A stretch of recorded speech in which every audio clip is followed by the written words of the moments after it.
Que o seu dia e a sua semana sejam abençoados. Hoje, a gente vai mergulhar num material que toca numa questão assim central para a caminhada espiritual de muita gente. Como uma pessoa recebe o Espírito Santo?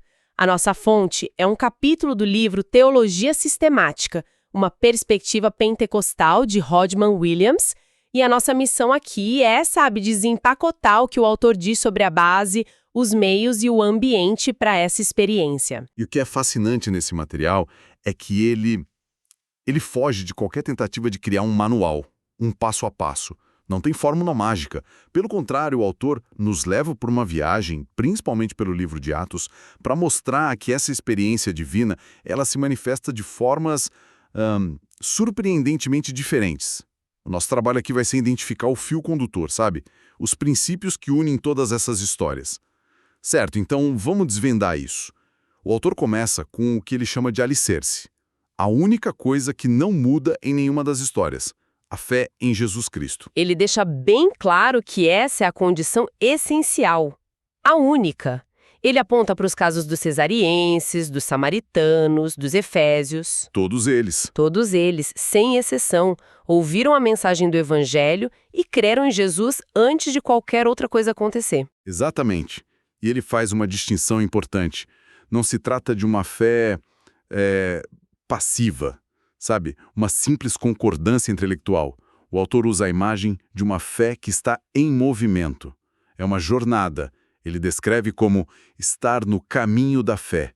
E é por isso que o recebimento do Espírito Santo pode acontecer em momentos tão diferentes dessa jornada. A fé é o portão de entrada. Isso. Mas a experiência pode ocorrer logo ao cruzar o portão ou bem mais adiante na estrada. E aí que a coisa fica boa, porque o autor coloca lado a lado exemplos que, à primeira vista, parecem se contradizer completamente. Vamos pegar o primeiro caso, o recebimento instantâneo. Aconteceu com Cornélio e a família dele, em Cesareia. Que nem eram judeus. Pedro mal tinha terminado de pregar sobre Jesus, e o texto diz que o Espírito Santo caiu sobre todos que ouviam a palavra. Foi, fé e recebimento na mesma hora. Um evento explosivo, sem dúvida. Mas aí você olha para o outro extremo do espectro. Os próprios discípulos no dia de Pentecostes. Eles não eram, novatos na fé, pelo contrário. Tinham andado com Jesus por 3 anos. Pois é, já criam nele, já o amavam, já o haviam abandonado e se arrependido. A fé deles era uma realidade sólida há muito tempo. E só depois de tudo isso, anos depois, eles recebem o dom do Espírito. O que já nos dá 2 modelos completamente diferentes. O instantâneo e o tardio, digamos. Mas não para por aí, né? Não mesmo. O autor nos leva para Samaria em Atos 8. Lá o pessoal ouve a pregação de Filipe, crê em Jesus e é batizado na água. Mas... nada do Espírito Santo. Nada. A fé estava lá, o batismo estava lá, mas a experiência que a gente está discutindo não aconteceu. Isso mesmo. Foi preciso que Pedro e João viajassem de Jerusalém até lá, dias depois. Só quando os apóstolos chegaram e oraram por eles, impondo as mãos, é que os samaritanos receberam o Espírito Santo. Ou seja, aqui temos um intervalo de dias entre a fé inicial e o recebimento. Um intervalo claro. E para completar o quebra-cabeça, temos o caso de Saulo de Tarso, o futuro apóstolo Paulo. Ele tem aquele encontro radical com Jesus na estrada de Damasco, uma conversão inegável. Mas ele não recebe o Espírito Santo ali na hora. Não recebe. Ele fica cego, é levado para a cidade e passa 3 dias em jejum e oração. Somente no 3º dia é que um discípulo chamado Ananias vai até ele e impõe as mãos, e só então Saulo é cheio do Espírito Santo. Um intervalo curto, 3 dias, mas ainda assim um intervalo. Simultâneo, anos depois, dias depois e 3 dias depois. É um leque bem variado. Exato. E o que eu acho genial na análise do autor é que essa variedade ela não é acidental. Parece quase que intencional. Como se Deus estivesse quebrando de propósito, né? Isso. Quebrando qualquer tentativa nossa de encaixotar a fé, de transformar numa fórmula. A mensagem parece ser: o foco é no relacionamento com Cristo, não em cumprir um checklist. Essa é a grande sacada. O autor argumenta que, se houvesse um único padrão rígido, a gente focaria no padrão, No método. e não na pessoa do Espírito Santo.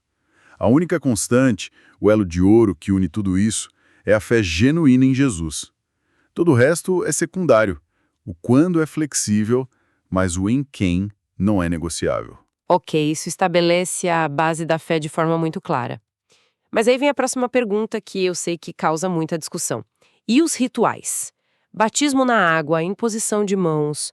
O autor os coloca como essenciais. Essa é a pergunta de $1 milhão e o texto vai direto ao ponto. A primeira conclusão que ele apresenta é, para muitas tradições, bastante chocante. O batismo na água não é uma pré-condição para receber o Espírito Santo. Ele não está diminuindo a importância do batismo, imagino. De forma alguma, mas ele está separando as coisas. E a prova disso estaria nos exemplos que a gente acabou de ver, certo? Exatamente. Os dois casos mais claros são os gentios na casa de Cornélio e o próprio Saulo de Tarso. Ambos foram cheios do Espírito Santo antes de descerem as águas do batismo. O texto de Atos 10 é explícito.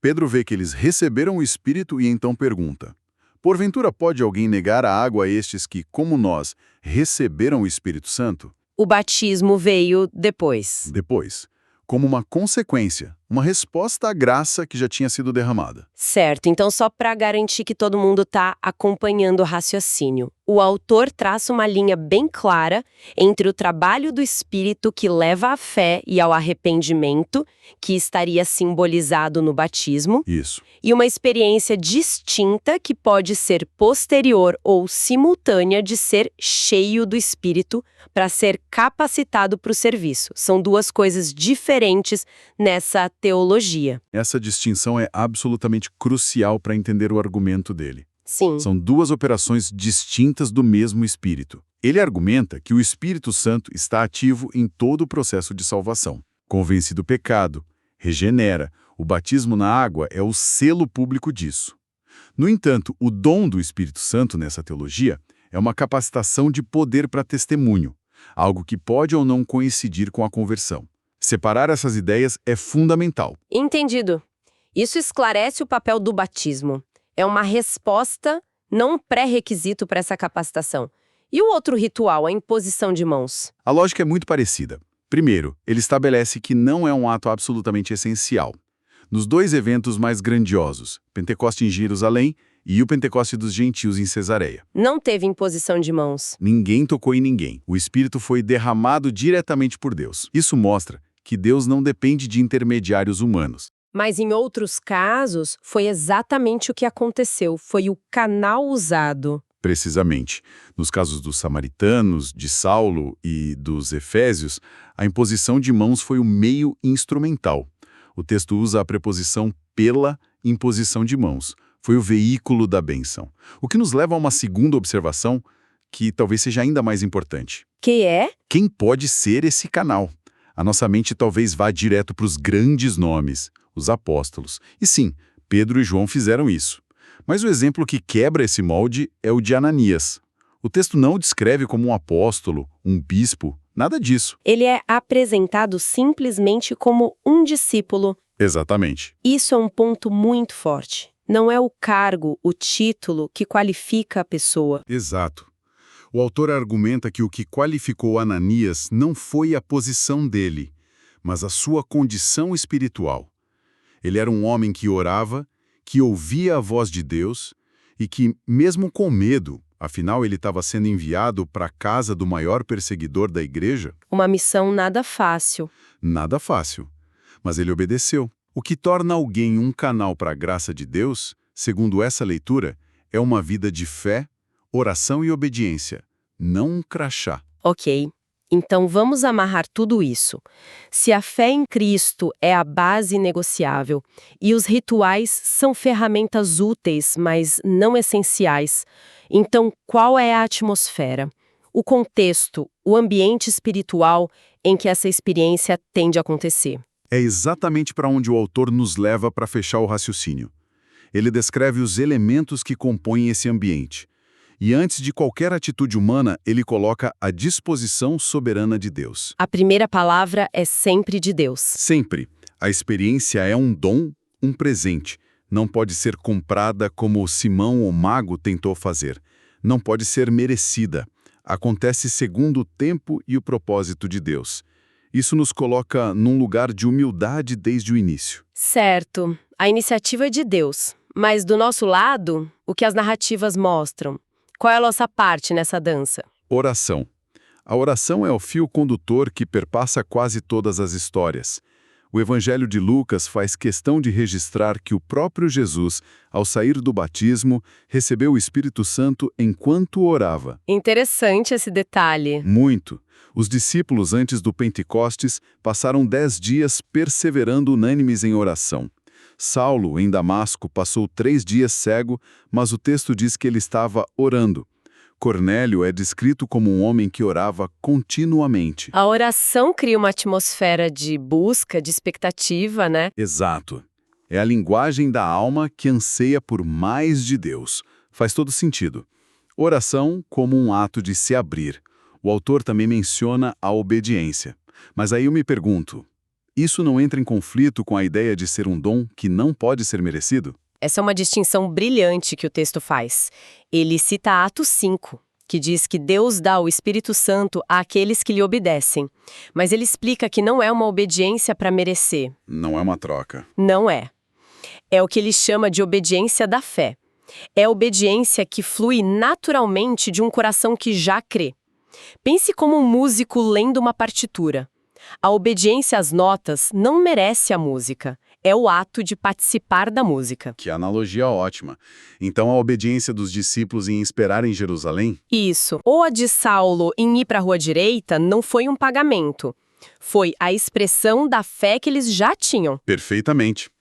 E tudo isso culmina no que o autor descreve como o clímax do contexto. A entrega. A rendição total. O esvaziamento do eu. Isso. Para ser preenchido pela presença e poder de Deus. A ilustração máxima disso é a transformação de Pedro. Assim, o antes e depois de Pedro é algo impressionante. É noite e dia. Antes do Pentecostes, temos o Pedro autossuficiente, impetuoso. O Pedro que bate no peito e diz, mesmo que todos te abandonem, eu nunca. O Pedro que saca a espada no jardim. Exato. Tentando resolver na força do braço. Ele era sincero, mas totalmente dependente da sua própria força, que se provou muito frágil. E depois do Pentecostes, ele se torna outra pessoa, completamente. Em Atos 3, depois de curar um coxo, a multidão fica maravilhada olhando para ele.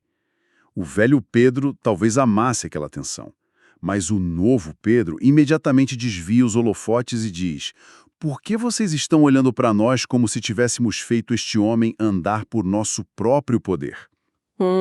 Que mudança. Essa transição da autoconfiança para Cristo-dependência. Esse é o coração da entrega que abre as portas para a plenitude do Espírito. E para nos deixar com algo para refletir, o autor fecha o capítulo de uma forma muito provocadora. Ele cita um trecho da carta aos Hebreus, capítulo 6, que menciona uma lista de ensinos elementares da fé. O ABC da fé. Exatamente. E nessa lista, ao lado de arrependimento e fé, estão o ensino sobre batismos e sobre imposição de mãos. E então nosso autor, Hodgman Williams, levanta uma questão. Será que hoje, em meio a tantas discussões complexas, não precisamos, como igreja, voltar e reaprender esse ABC? Uau! Será que não pulamos etapas e por isso nos falta o poder que acompanhava a igreja primitiva? Fica a reflexão. Precisamos revisitar os fundamentos antes de tentar construir os andares mais altos. Uma pergunta que ecoa bastante.